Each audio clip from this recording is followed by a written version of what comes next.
ഇതാ ചോറുണ്ണാൻ പറ്റിയ നല്ലൊരു ഒഴിച്ചു കറിയുടെ റെസിപ്പിയാണ് വഴുതനങ്ങ പുളിങ്കറിയുടെ റെസിപ്പി. എരിവും പുളിയും എല്ലാം ബാലൻസ്ഡ് ആയിട്ടുള്ള നല്ലൊരു കറി. നിങ്ങളിതുപോലെ ചെയ്ത് നോക്കിയിട്ടില്ലെങ്കിൽ ഒരു പ്രാവശ്യമെങ്കിലും ചെയ്ത് നോക്കൂ, തീർച്ചയായിട്ടും ഇഷ്ടപ്പെടും. ഇനി ഇതെങ്ങനെയാണ് ചെയ്തെടുക്കുന്നത് നോക്കാം. ഇതാ ഞാനിവിടെ ഒരു 12 എണ്ണം വഴുതനങ്ങ എടുത്തിട്ടുണ്ട്. കുരു അധികം മൂക്കാത്ത പിഞ്ച് വഴുതനങ്ങ എടുക്കാനായിട്ട് നോക്കണം. കുറച്ച് വലുപ്പത്തിലായിട്ട് കട്ട് ചെയ്തെടുത്തിട്ടുണ്ട്. കട്ട് ചെയ്തതിന് ശേഷം കുറച്ച് നേരം വെള്ളത്തിലിട്ടിട്ട് നല്ലവണ്ണം വെള്ളം വാർന്ന് എടുത്തിട്ടുണ്ട്. ഇനി ഒരു ചട്ടി വെച്ചിട്ടുണ്ട്. നല്ലെണ്ണയാണ് ഒഴിക്കേണ്ടത്. പറ്റുമെങ്കിൽ നല്ലെണ്ണ ഒഴിക്കുക, ഇല്ലെങ്കിൽ സൺഫ്ലവർ ഓയിലായാലും ചെയ്യാൻ പറ്റും. എണ്ണയൊന്ന് ചൂടായതിന് ശേഷം ആദ്യമേ തന്നെ ഈ വഴുതനങ്ങ ഇട്ടൊന്ന് വഴറ്റിയെടുക്കണം. ഈ വഴുതനങ്ങ അരിഞ്ഞതിന് ശേഷം ഞാൻ വെള്ളത്തിലിട്ട് അതിൻ്റെ ആ കറയൊന്ന് കളഞ്ഞതിന് ശേഷം വെള്ളം വാർന്നെടുത്തിട്ടുണ്ട്. വെള്ളം ഉണ്ടെന്നുണ്ടെങ്കിൽ ഈ സമയത്ത് പിരുപിരാന്ന് പൊട്ടും. അപ്പം വെള്ളമില്ലാതെ വേണം എണ്ണയിൽ ചേർക്കാനായിട്ട് നോക്കണം. ഈ റെസിപ്പിക്ക് ഏറ്റവും നല്ലത് പിഞ്ച് ഉണ്ട വഴുതനങ്ങ ഉണ്ടല്ലോ, ഉണ്ട വയലറ്റ് വഴുതനങ്ങ, അതെടുക്കുകയാണെങ്കിൽ കൂടുതൽ ടേസ്റ്റ് ആയിരിക്കും. ഈ സമയത്ത് തീയെ നല്ലവണ്ണം ഒന്ന് കൂട്ടി കൊടുത്തുകൊണ്ട് എല്ലാ വഴുതനയുടെയും ഒന്ന് വഴന്ന് വരണം. ഒരുപാടൊന്നും വഴന്ന് വരണ്ട, ആ കളറൊന്ന് മാറിക്കിട്ടണം. ചെറുതായിട്ടൊന്ന് മറിഞ്ഞു വരും, അത്രയും മതി. ഇതാ വഴുതനങ്ങ പാകത്തിനായിട്ടുണ്ട്. ഇനി ആ എണ്ണയൊന്ന് വടിച്ചെടുത്തുകൊണ്ട് കോരി മാറ്റാം. ഒരുപാട് ചെറുതായിട്ട് വഴുതനങ്ങ അരിയരുത്. ഞാൻ ചെറിയ വഴുതനങ്ങ 2 പീസാക്കുകയും നല്ല വണ്ണമുള്ള വഴുതനങ്ങ 4 പീസാക്കിയാണ് കട്ട് ചെയ്തിരിക്കുന്നത്. അതിൻ്റെ ബാക്കി കുറച്ച് എണ്ണയുണ്ട്, അതിൻ്റെ കൂട്ടത്തിന് കുറച്ച് നല്ലെണ്ണ കൂടി ചേർക്കാം. എണ്ണ ചൂടായി കടുക് ഇട്ടൊന്ന് പൊട്ടിച്ചെടുക്കാം. ഇനി ഉലുവയാണ് ഇതാ ഈ ഒരളവിന് ചേർക്കുകയാണ്. ഇനി ഒരല്പം ജീരകം ചേർക്കുക. തീ നല്ലവണ്ണം കുറച്ച് വയ്ക്കുക. ഇതാ ജീരകം പൊട്ടി മുളി വന്നിട്ടുണ്ട്. ഇനി 3-4 വറ്റൽമുളക് കൂടി ചേർക്കാം.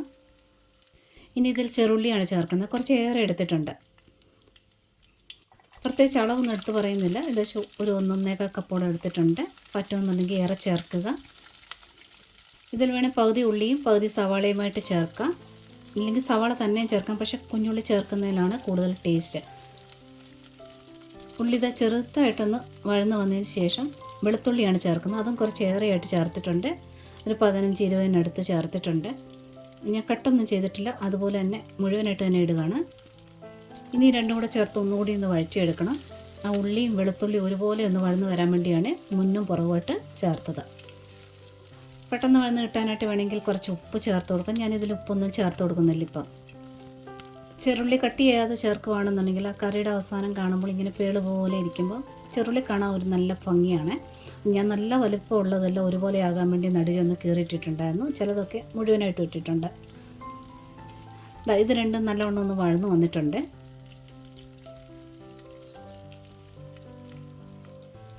ഇനി ഇതിലോട്ട് ചേർക്കുന്നത് വളരെ പൊടിയായിട്ട് അരിഞ്ഞതാ ഇത്ര ഇഞ്ചിയാണ് ചേർക്കുന്നത്. കൂടെ തന്നെ എരിവ് കുറവുള്ള 2 പച്ചമുളക് കൂടെ ചേർക്കാം. അതിന് കുറച്ചേറെ കറിവേപ്പിലയൂടെ ചേർക്കാം. ഇനി ആ ഇഞ്ചി ഒന്ന് മൂത്ത് വരണം. പൊടിയായിട്ട് അരിഞ്ഞ കാരണം പെട്ടെന്ന് കുറച്ച് സെക്കൻഡ് നേരം മാത്രം മതി. നന്നായിട്ട് ഇളക്കി കൊടുക്കണം.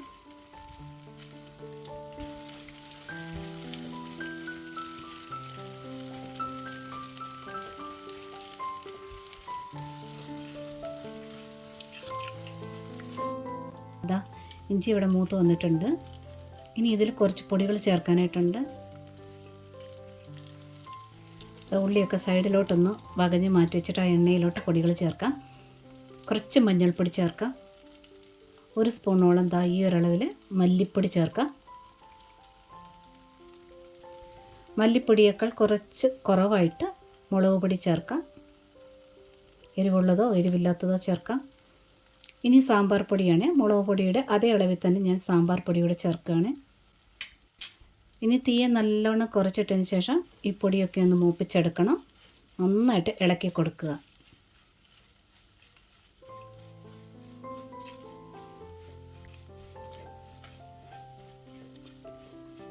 പൊടിയൊക്കെ മൂത്ത് വന്നിട്ടുണ്ട്.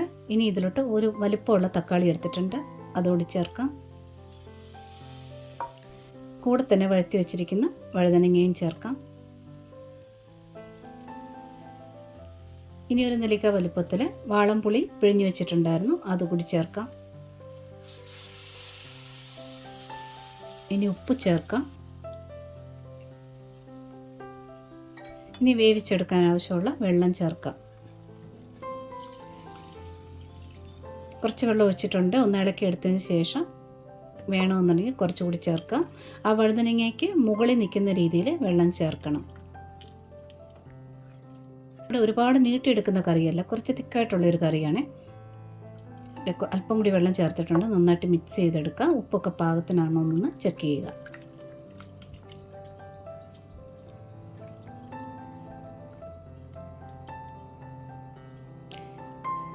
ഇനി തീ അല്പം കൂട്ടി കൊടുത്തുകൊണ്ട് മൂടി വെച്ച് വേവിക്കാം. ഇത് നന്നായിട്ട് വെട്ടി തിളച്ച് ഒരല്പം വെള്ളം വറ്റിയിട്ടുണ്ട്.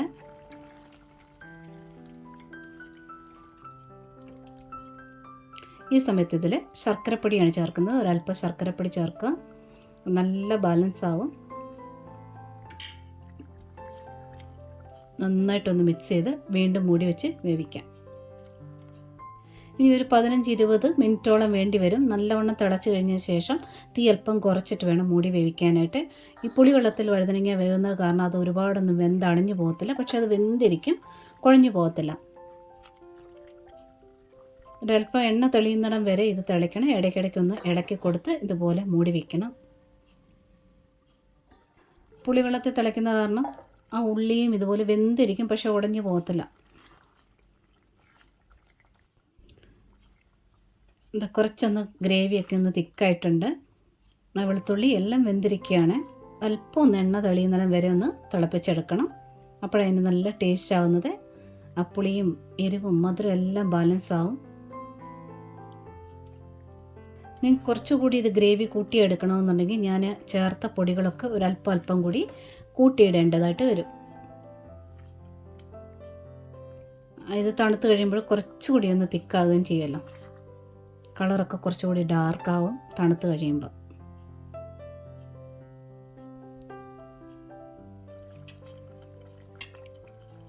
ഇതിൽ ഒരല്പം എണ്ണയൊക്കെ തെളിഞ്ഞിട്ടുണ്ട്.